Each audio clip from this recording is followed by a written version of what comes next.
در این زیارات و کلماتی که از ائمه علیهم السلام راجع به ابوالفضل العباس رسیده است، روی دو جمله تأکید شده است، یکی بصیرت، یکی وفا.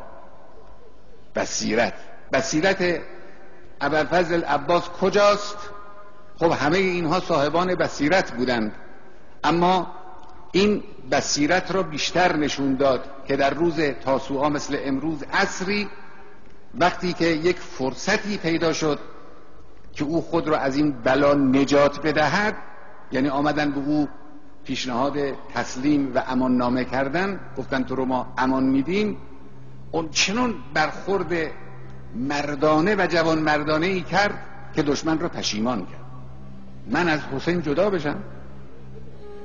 وای بر شما، افت بر شما و امان نامه شما.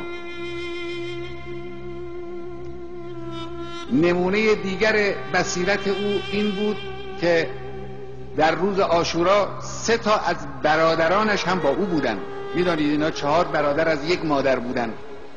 ابوالفضل العباس برادر بزرگ بود و جعفر بود و عبدالله بود و عثمان بود.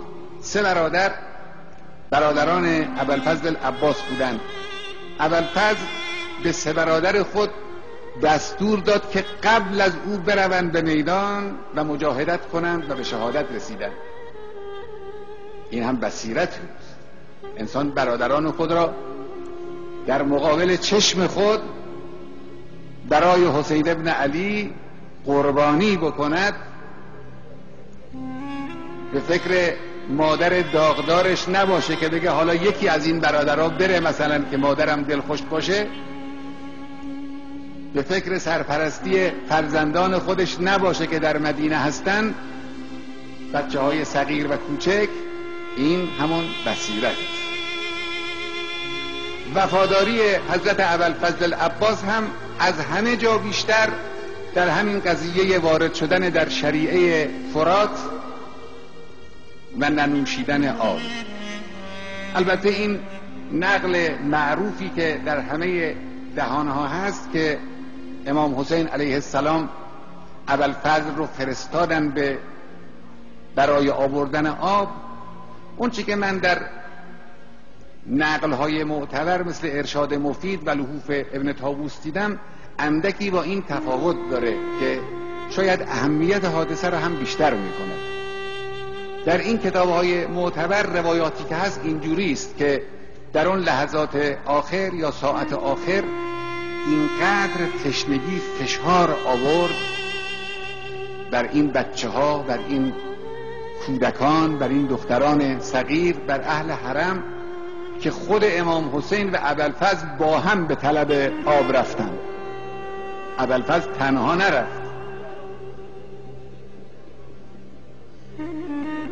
خود امام حسین هم با ابوالفضل با هم حرکت کردند و رفتن به طرف همون شریعه فرات، اون شعبه ای از نهر فرات که در این منطقه بود، بلکه بتوانن یک آبی بیارن.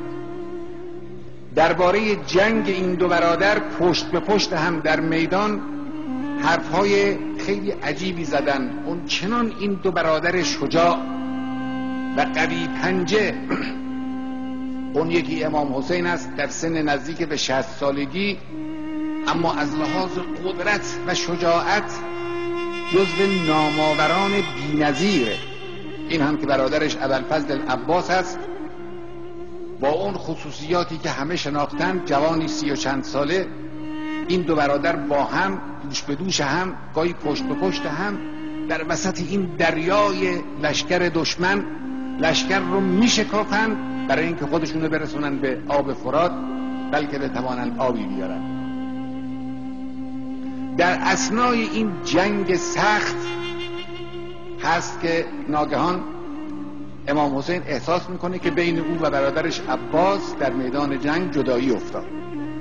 لشکر بین این دو رو فاصله انداختن. در همین حیث و بیسه که ابوالفضل به آب نزدیکتر شده، خودش رو به لب آب میرسانه، اونطوری که نقل میکنن مشک آب را پر میکنه که ببره برای خیمه ها. هر انسانی در اینجا به خودش حق میده که یک کف آبی هم به لبهای تشنه خودش برسونه. اینجا اون وفاداری خودش رو نشان داد. ابوالفضل عباس وقتی که آب رو برداشت تا چشمش به آب افتاد، فذکر عطش الحسین،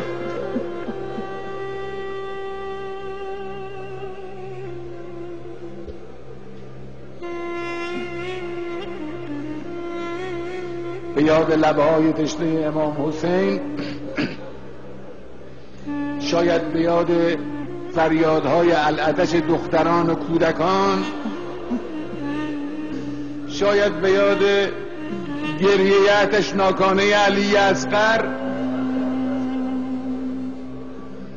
دلش نیامد که آب رو بنوشه، آب رو ریخت روی آب، آمد بیرون. در این بیرون آمدن است که اون حوادث رخ میده و امام حسین علیه السلام ناگهان صدای برادر رو میشنوه که از وسط انبوه لشکر فریاد زد: یا اخاه ادرک اخاک.